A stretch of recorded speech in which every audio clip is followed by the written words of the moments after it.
Hello, everyone, and welcome to Hello Word. I'm your host, Alex, and today we're diving into the wonderful world of words with a very special one. Our word for today is brain.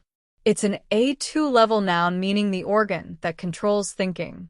The brain is the control center of our body responsible for everything from breathing to our most complex thoughts. We use it all day, every day. Now, let's explore some words that have similar meanings. Synonyms for brain could include mind, like in the sentence, he has a brilliant mind, and intellect, for example, she admired his sharp intellect. These words share the idea of thinking capacity.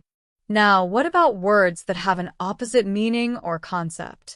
While it's tricky to find an exact opposite, we can think of antonyms like body. In the phrase, he focuses on his body's health and not just his brain, or even physicality, which is the aspect of having a body, contrasting with mental functions controlled by the brain. For example, the sport requires both physicality and a strong brain. In everyday life, you might hear someone say, use your brain, when asking you to think about something.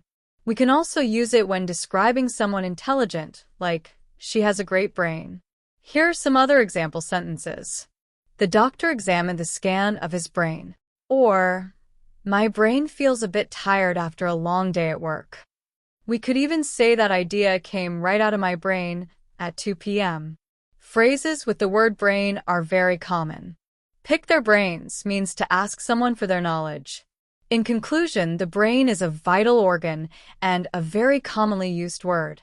We've learned its meaning, some synonyms such as mind and intellect, and antonyms like body and physicality, and how to use it in daily conversation. Thank you for joining me today on Hello Word. Remember to subscribe to the podcast and leave a review. Your support helps others discover our show. And for homework, create your own sentence using the word brain and share it as a comment under the video.